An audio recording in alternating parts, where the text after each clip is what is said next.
حجاج بن یوسف۔ ایک نیک شخص نے حجاج بن یوسف مشہور ظالم جو ولید بن عبد الملک کی طرف سے کوفہ کا گورنر تھا کی تعظیم نہ کی۔ حجاج نے اذیت ناک طریقے سے اس کو قتل کرنے کا حکم جاری کر دیا، کیونکہ جب ظالم کے پاس دلیل نہیں رہتی تو وہ پھر ظلم ہی کرتا ہے۔ مرد خدا یہ حکم سن کر پہلے ہنسا، پھر رو دیا۔ حجاج بن یوسف نے حیرت زدہ ہو کر ہنسنے اور رونے کا سبب پوچھا تو اس نیک مرد نے جواب دیا، رویا تو اس لیے ہوں کہ 4 بچوں کا باپ ہوں، وہ بیچارے کیا کریں گے، اور ہنسا اس لیے ہوں کہ خدا کا شکر ہے مظلوم ہو کر مر رہا ہوں، ظالم ہو کر نہیں۔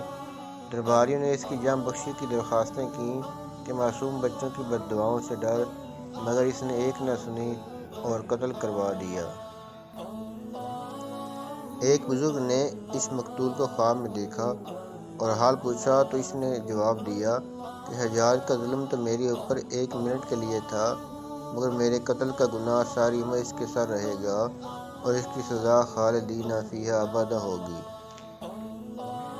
سبق: بڑی ہی سبق آموز اور عبرت انگیز حکایت ہے کہ ظلم ہو یا کوئی گناہ، اس کی لذت یا دورانیہ تو چند لمحات ہوتا ہے، لیکن اس کا گناہ سر پر پہاڑ بن کر کھڑا ہو جاتا ہے اور ظالم اپنے ظلم کی وجہ سے ابدی سزا کا مستحق قرار پا جاتا ہے۔